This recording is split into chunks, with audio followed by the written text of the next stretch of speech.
Assalamualaikum. Welcome to Humay's World. Bajji மிளகாவில் எப்படி குருமா செய்யலாம் பார்ப்போம். ஃபர்ஸ்ட் அதுக்கு பஜ்ஜி மிளகாவை எடுத்து உள்ளார உள்ள விதையெல்லாம் எடுத்துட்டு கட் பண்ணி வச்சுங்க. அப்புறம் வெங்காயம், தக்காளி, புதினாமல்லி கட் பண்ணிக்கோங்க. தேங்காய் கொஞ்சமாக அரைச்சி வச்சுங்க. அப்புறம் மசாலா எல்லாம் எடுத்துங்க. மஞ்சத்தூள், மிளகாத்தூள், இது மாதிரி மசாலா, குருமாக்கு போகிற மசாலா எடுத்துங்க. ஃபஸ்ட்டு ஒரு பேனில் கொஞ்சமாக எண்ணெய் ஊற்றிக்குங்க. எண்ணெய் ஊற்றி ஃபஸ்ட்டு வெங்காயம் போட்டுங்க. போட்டு நல்லா வதக்கிக்குங்க. அப்புறம் தக்காளி போட்டுங்க. தக்காளி போட்டு அதுக்குள்ளே கொஞ்சமாக உப்பு போட்டு அதையும் நல்லா வதக்கிக்குங்க.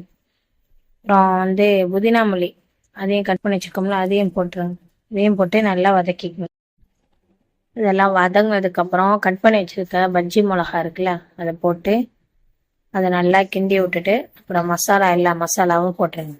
போட்டு லைட்டாக கிண்டி விட்டுருங்க. கிண்டி விட்டுட்டு அரைச்சி வச்சுருக்க தேங்காய் அது கொஞ்சம் ஊற்றி, அப்புறம் அது கூட கொஞ்சம் தண்ணி கொஞ்சம் ஊற்றி மூடி வச்சு நல்லா கொதிக்க விட்டு இறக்குறீங்கன்னா நல்லா டேஸ்டான குருமா ரெடி.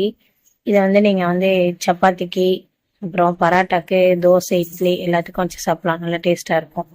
நீங்களும் உங்கள் வீட்டில் ட்ரை பண்ணி பாருங்கள். இந்த வீடியோ பிடிச்சிருந்தா லைக் பண்ணுங்கள், ஷேர் பண்ணுங்கள், சப்ஸ்கிரைப் பண்ணுங்கள்.